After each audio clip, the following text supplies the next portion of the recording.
Are you Muslim already, or? Actually, I've been studying for over 20 years. Wow, But excellent. I'm not a Muslim. Well, today's your day. Actually, I came to ask with 3 questions. All right, if I answer your 3 questions, you're becoming Muslim. How's that? That's very close. All right. Well, based on the people of the book, on Adam and Eve, Okay. humanity is about 6,000 years old. We don't believe that Islamically yet.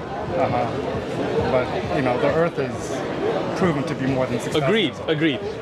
Dating the earth is not proven from any ayah of Quran or Sahih Hadith. The Bible, for example, has been changed and revised and edited and books added and taken out that we cannot take it as a reliable historic document, right? So we as Muslims do not give the earth an age, right? We know it's been a lot more than 6,000 years, right? Because even if you go back to the time of Fir'aun and Musa alayhi salam, we're going to be around 5,000 BC.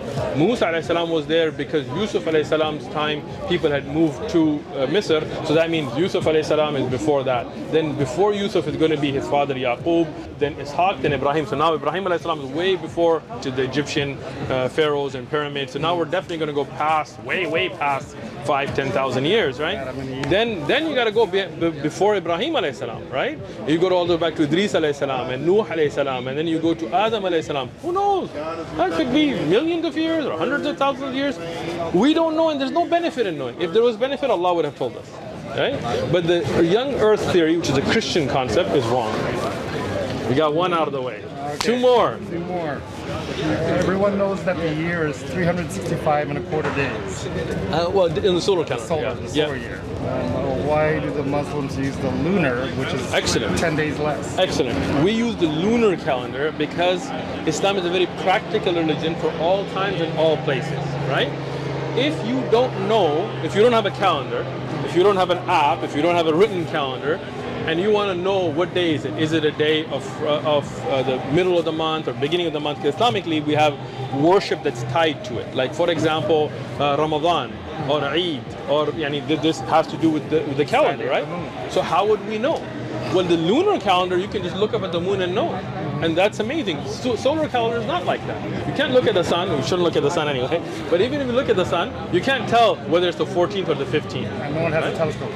Yeah, I mean, even if you have a telescope, can you tell the date just by the sun, right? Well, you have to have that tracking system. My mother-in-law, she lives in a village, may Allah protect her. She doesn't have a calendar, right? She's in a village, right? And I was there, and talking about Islamic dates, I was just talking, hey, what date do you think it is? And she would look at the moon at night, and she would tell you it's the 14th of the month, of this month. I would look at my app, and she would be right? I tested it. Years later, I went to visit her, and I said, hey, what do you think? What date is it? She looked at the moon at night. She said, it's the end of the month. It's the 29th. Probably one more day. There might be. We'll check tomorrow. She was right.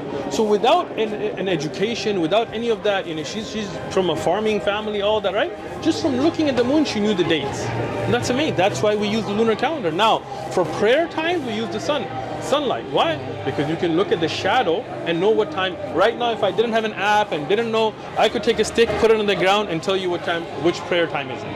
Right?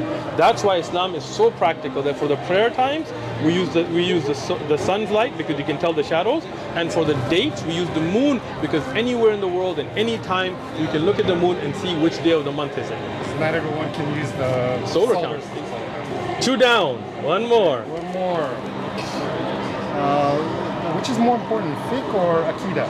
Ooh, good question. What is more important, fiqh or aqidah? And I'm impressed that you know what that is. Aqidah is the most important. Why? Because that's your belief. What if you make a mistake in fiqh, and even if you follow a wrong opinion in fiqh, it doesn't mean that you're not going to go to Jannah, right? But if your aqidah is corrupted, and depending on how corrupted is it, then it could bar you from Jannah, right? So aqidah is the most important thing in Islam. After aqidah, then fiqh and hadith and qira'at and all of those ulum are wonderful. Not that fiqh is not important. Every Muslim, it's obligatory on every Muslim to know enough fiqh to be able to carry out their daily worship, right? What's stopping you from being a Muslim today? Well, I answered your 3 questions. Yes. You've studied Islam for 20 years.